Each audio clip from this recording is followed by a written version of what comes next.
ሞት እሳት ነው። ለዚህ ነው ህይወትን የማላምናት። ለዚህ ነው መኖር የሰው ስም ብቻ ነው የምለው። ለዚህ ነው አለው ማለት ነውር የሚመስል። እናንተ ቲጂ ምን ሆኖ ነው የሞተው? ምን ሆኖ ነው የሞተው? በማርያም እኔ ዛሬ ስንት ዓመት ዩቲዩብ ላይ ነው ከነ ብሬክስ ጋር ማውቀውና በጣም ነው ልቤ ተሰበረው። ማነው ብሬክስ ፖስቶት ሳይው እውነት ነው ውሸት ነው? ሰው ነው የገደለው ወይስ እግዚአብሔር ነው እንደዚህ ድብቅብቅ ብሎ የሞተው?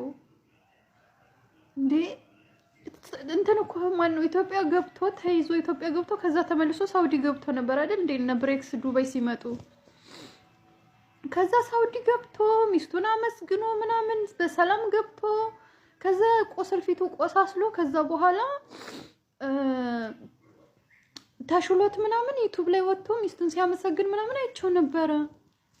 ምን ሆኖ ነው? ከዛ በኋላ ጠፋ ደግሞ። ከዛ ደግሞ አሁን ሞተ ብሎ ብሬክስ ፖስተው። ምን ሆኖ ነው? ወይኔ ወንድሜን እመቤቴን የፖስተቶት ሳይ ቅስሜን የተሰበረው። እመቤቴን ፊቴ ራሱ እንዴት እንደተቀየረ ልቤ ስብር ነው ያለው። በቃ ልክ በአካል እንደማቀው ልክ እንደ ቤተሰብ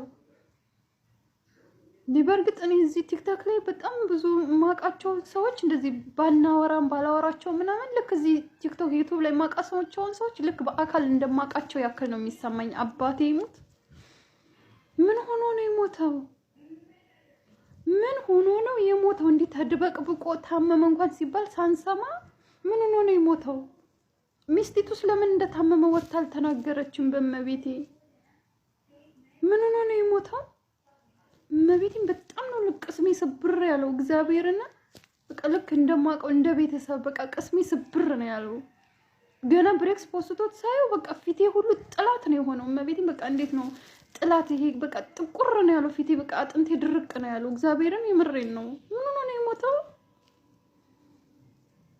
በመቤቴ ስም እኔ እንኳን ይሞታል ምንም ይሆናል ብዬ አስቤ አላቅም። እግዚአብሔርን በኢየሱስ ክርስቶስ በጣም ነው ማዝነው። ወይኔ ወንድሜ እውነት በጣም ያሳዝናል።